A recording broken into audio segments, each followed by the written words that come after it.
Merhabalar, kanalıma hoş geldiniz. Bugün sizlerle beraber görmüş olduğunuz bu çantanın modelinin yapımını öğreneceğiz. Bu ünlü bir markaya ait bir model ve ben modeli anlatmak amacıyla küçük bir telefon çantası ya da mini çanta, telefon, cüzdan sığabilecek bir boyutta çantamı yaptım. Şöyle yine modeli bütünler şekilde kapak yaptım ve mıknatıslı çıt-çıtla kapatacağız. Üst kısmını da bu şekilde bıraktım. Siz dilerseniz burayı sık iğne de yapabilirsiniz. Ve kulpunu da yine aynı şekilde üçgen, buradaki uyguladığımız modelle tamamlayarak çantamı bitirdim. Tabii ki kulp da hoşunuza gitmezse başka bir kulpla kullanabilirsiniz. Şimdi çantamın başlangıcını göstereceğim. Küçük bir parçayla anlatmaya çalışacağım hızlı olması için. Şöyle ufak bir ip bırakıyorum. Siz büyük çanta başlayacağınız zaman burada bıraktığınız ip daha fazla olmalı.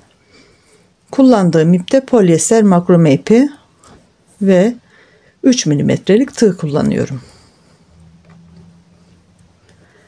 Bakın, bıraktığım ipi tığın üzerine doluyorum. Topluyorum. Doladım. 2 ilmeği topladım. Doladım. 2 ilmeği topladım. Yani altta bıraktığımız kuyruk tığın üzerine dolanıyor ve ilmekleri topluyoruz.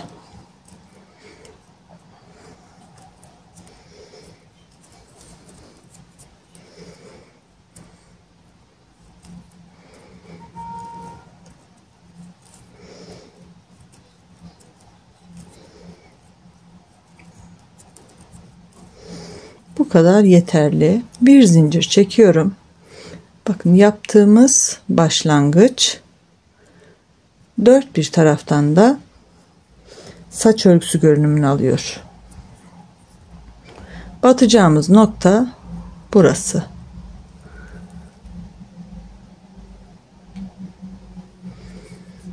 Şimdi ilk olarak buraya battım, sık iğnemi yaptım. Daha sonra diğerine geçiyorum.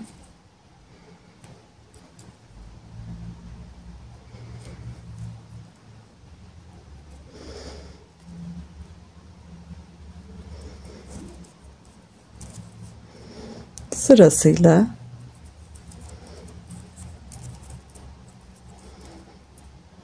bu noktalara batarak sık iğnemizi tamamlıyoruz.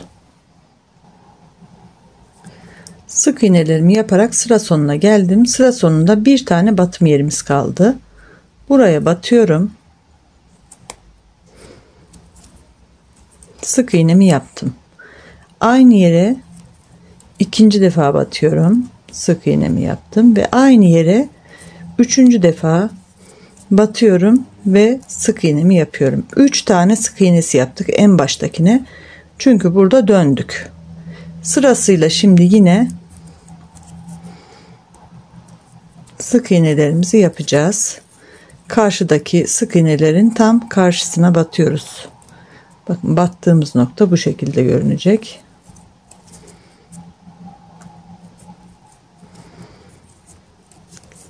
Yine sıramı tamamlıyorum.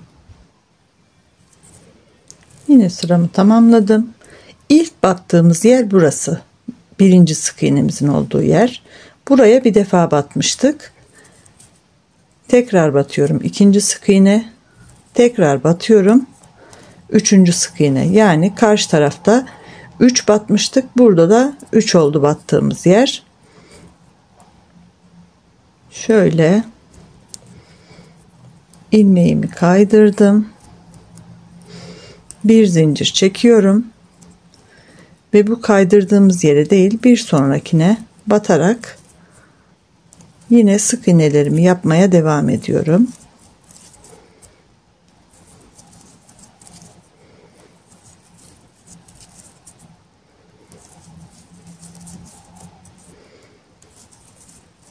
Bu sırayı beraber tamamlayalım.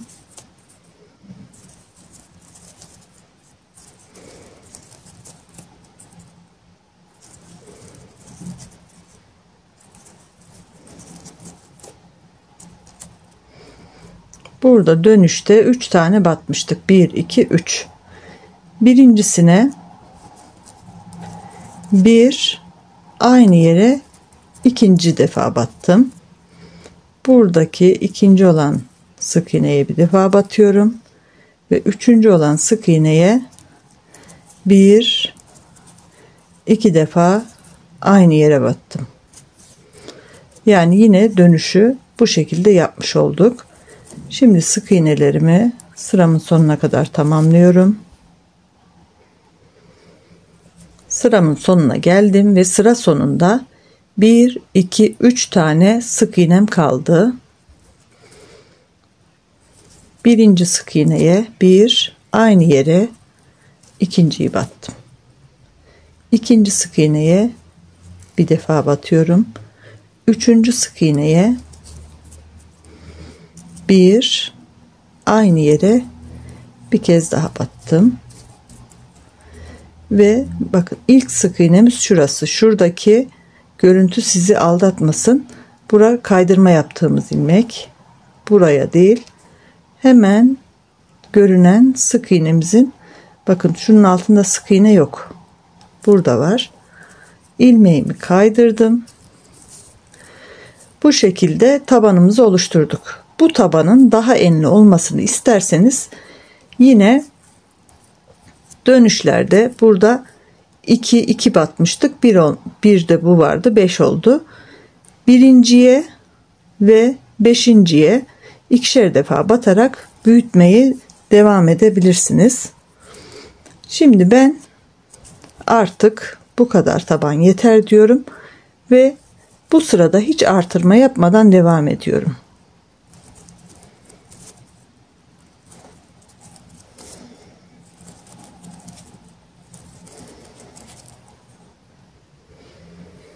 Dolaşarak sıramı tamamladım. Her ilmeğe birer defa battım, artırma yapmadım ve bakın hemen tabanımızın dönüşünü yapmış olduk bu şekilde. Burası sıra sonuydu. Şuradaki görünen küçük ve ya da saç örgüsü kısmını görmeyeceğiz. İlk görünen sık iğnemizin tepesine yine ilmeğimi kaydırdım. Bir zincir çekiyorum. Bir sonraki sıraya geçmiş olduk. Şimdi modeli uygulayacağız. Bu bir zinciri dahil ederek 2 3 4 tane zincirimi çektim. Birinci zincire sık iğne yaptım. Tığıma doladım. İkinci zincire batıyorum. Üçünü beraber topladım. Yine tığımın üzerine doluyorum ve en dipteki dördüncüye battım. 2 2 şeklinde topladım ve üçgenimi oluşturdum.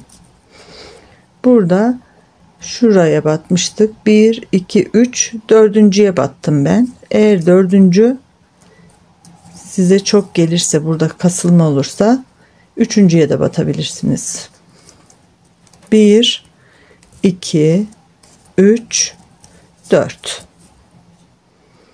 Bu birinci de zaten ilmeğimiz çıkmış durumda, dördüncü zincirde. İkinciye battım.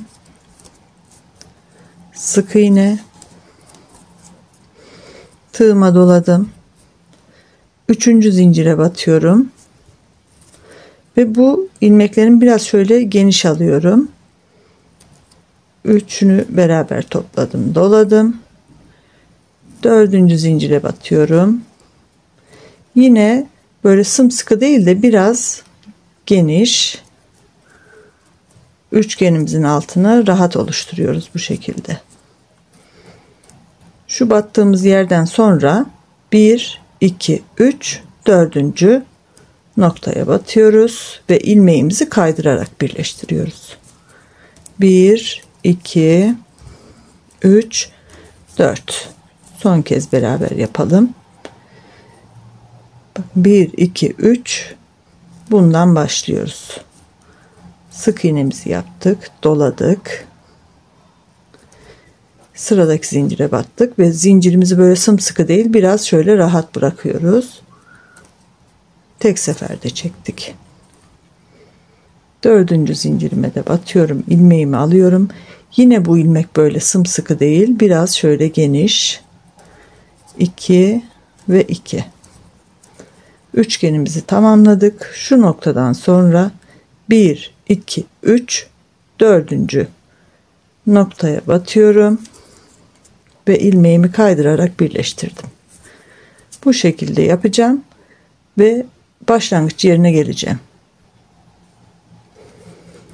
En son üçgenimi yaptım ve buradaki ilk yaptığımız üçgenin başlangıç yerine batarak ilmeğimi kaydırıyorum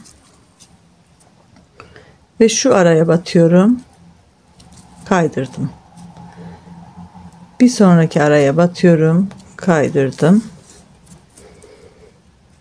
ve şuradan en uç noktaya batıyorum, ilmeğimi kaydırıyorum ve üçgenin tepesine çıkmış oldum. Sıramızı tamamladığımız vakit bu şekilde oldu. Şimdi yine aynı şekilde 1 2 3 4 tane zincir çektim. İlkinde ilmeğim var. İkincisine sık iğne. Üçüncüsüne üzerine dolama yaptığımız şekilde çakma sık iğne. Bir kere daha dolama yapıyorum ve dördüncü zincirime yine şöyle rahat bırakıyorum. İkili trabzan yaptım ve diğer üçgenimin tepesine batıyorum. Bakın şuradan 1 2 3 görünüyor. Üçüncünün dibinden ve kaydırıyorum. 1 2 3 4. Şimdi bu sırayı da tamamlayacağım. Tekrar yukarı çıkmayı tekrarlayacağız beraber.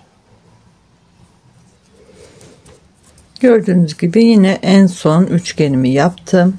Burada ilk çıkış noktamız olan üçgenin tepesine buraya tekrar batıyorum ve ilmeğimi kaydırdım. Burada şu aradaki, bakın şöyle boşluklara batarak kaydırıyorum. Şu boşluğa batıyorum, kaydırdım. Yine boşluğa battım, kaydırdım ve üçüncü defa şu noktaya, tam uç noktasına battım, kaydırdım. 1 2 3 4 tane zincirimi çektim. Modelimi yapmaya devam ediyorum, istediğim uzunluğa gelene kadar. Ve burada birkaç sıra yapacağım ben. Şimdi şu kapak kısmını nasıl yapacağımızı göstereceğim. Şimdi 4 sıra tamamladım. Bu kadar yeterli olduğunu düşünüyorum. Şu üçgenliği nasıl yapacağız onu göstereceğim. Şimdi burada çantamızı tam ortalayalım. Kaç tane ilmekten eksiltmek istiyorsanız, yani kaç üçgenden eksiltecekseniz, bakın ben burada 3 tane üçgen, sonra 2, sonra 1 olarak yaptım. Bunu çantamızın tam ortasını ortalayarak yapacağız. Yani baktınız bu sırada ortalanmıyor, bir kenara kayıyorsa bir sıra daha yapın. Şu sırada ortalayabilirsiniz yani. Üçgenlerin yeri değiştiği için bu sırada ortasını bulamazsanız bir sıra daha örün ve ortasını bulun. Şimdi de 2 1 olarak eksilteceğim. 1 2 3 tane zincirimi çektim, döndüm. Üçgenimin tepesine batıyorum.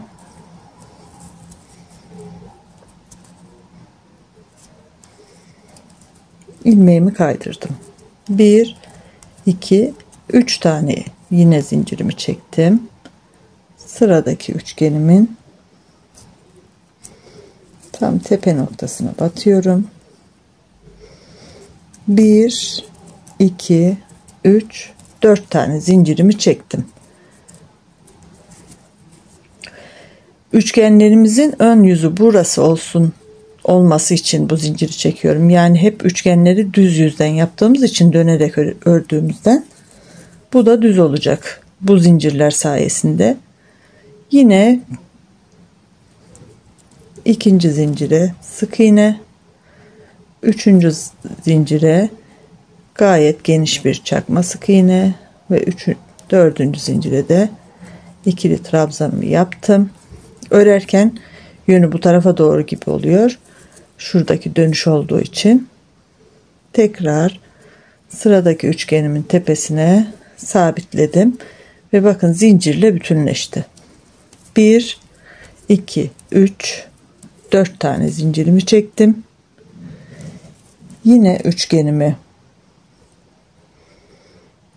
yapıyorum.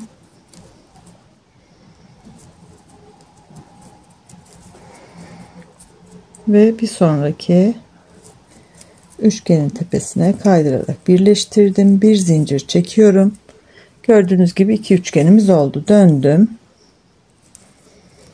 Kaydırarak üçgenimin tepesine ulaştım. 1 2 3 zincirimi çektim. Bir sonraki üçgenin tepesini sabitliyorum yine kaydırarak. 1 2 3 4 zincirimi çektim. Yine üçgenimi yapacağım.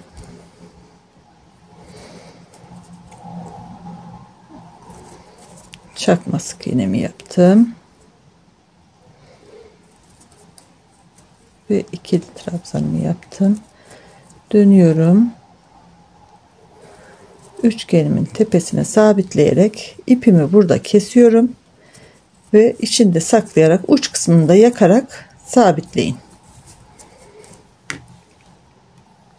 Gördüğünüz gibi kapağımızı oluşturmuş olduk. Şöyle büktüğümde de bir üçgene denk getiriyorum. Burada gördüğünüz gibi ve kapatıyoruz. Şimdi kulpumuzu nasıl yaptık ona geçelim. Şimdi kulpumu da zincir üzerine yaptım. Yani bir uçtan zincir çekerek diğer uca 200 tane zincir çektim ben. Sapın görüntüsünü nasıl yapacağımızı göstereceğim. Orada sabitlemeyi kendiniz de yapabilirsiniz sanırım.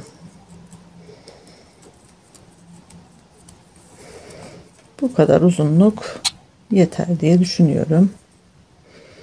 Yine aynı şekilde üçgenimi yapıyorum. İkinciye batıyorum. Üçüncüye batıyorum. Ve dördüncü zincire batıyorum. Buradan 1 2 3 dördüncü zincire kaydırarak birleştirdim. Üçgenimiz bakın zincire sabitlenmiş oldu.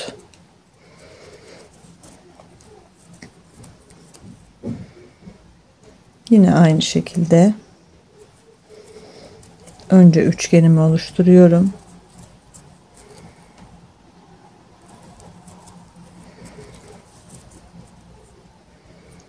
Ve en son battığım yer burası. 1 2 3 dördüncü zincirime kaydırarak sabitliyorum. Gördüğünüz gibi tek yönünü tamamlamış oluyoruz. Bu şekilde yaparak şimdi sıra sonuna kadar yapacağım ben. Sıra sonuna geldim. Son zincirime kaydırarak sabitliyorum. 1 2 3 4 yine üçgenimi öreceğim. Burası sıra sonuydu. Yani tek tarafını bitirdik kulpumuzun. Üçgenimi tamamladım. Şimdi bu üçgenin tam birleşim noktasına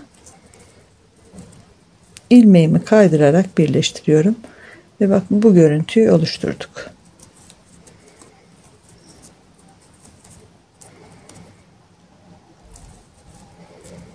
Üçgenimi oluşturuyorum yine.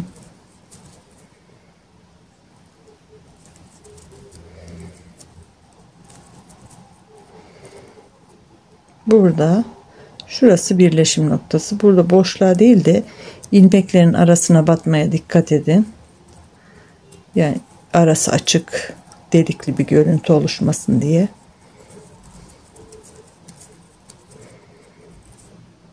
İki, 4. Şimdi bu 3 taneyi de yapacağım. Son üçgenimizden sonra başlangıç noktasına şu noktaya batacağım. Kaydırarak birleştirdim ve gördüğünüz gibi sapımı da bu şekilde tamamladım. Çantama kenarda yine bir tane üçgen yaparak çantamı buradan zincir çekerek devam ettim. Önce üçgeni yaptım.